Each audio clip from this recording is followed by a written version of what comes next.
one time I got a letter from the post office, a note, that I needed to come down there. And I thought, well, why is the post office sending me a note to come to the post office? Because I went every day. So I got down there and they said, you need to go to Middlebury. So I got in the car and tromped over to Middlebury, and when I got there, remember on the back of comic books you could buy a monkey? And there was a monkey there, and I said, oh, you can keep it. You know.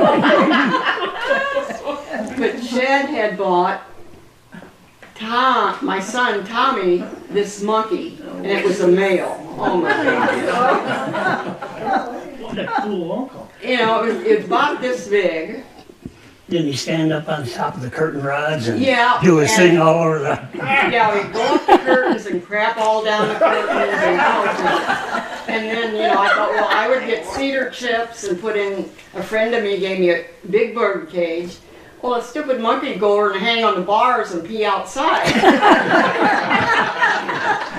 And so I finally, and then someone told me, well, you can toilet train him. Well, I should have flushed him down.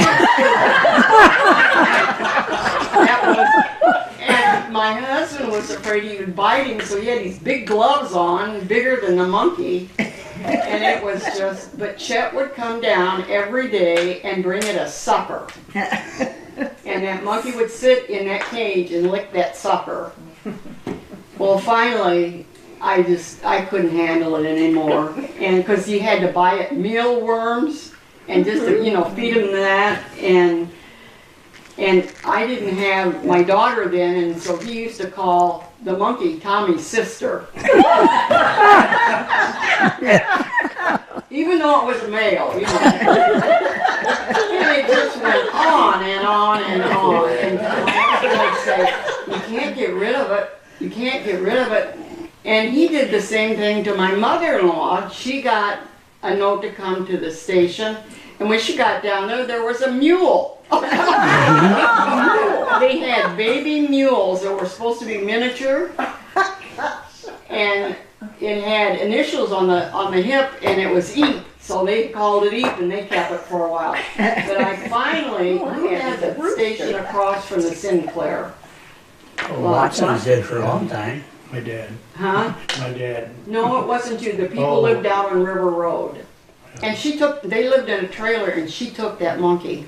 And I went out a couple times, and it was just running all over the trailer. And oh my goodness! Didn't you bring the donkey home in the back seat of the car? Yeah, but So that was that my mother-in-law had to bring that donkey home in the back seat of her car.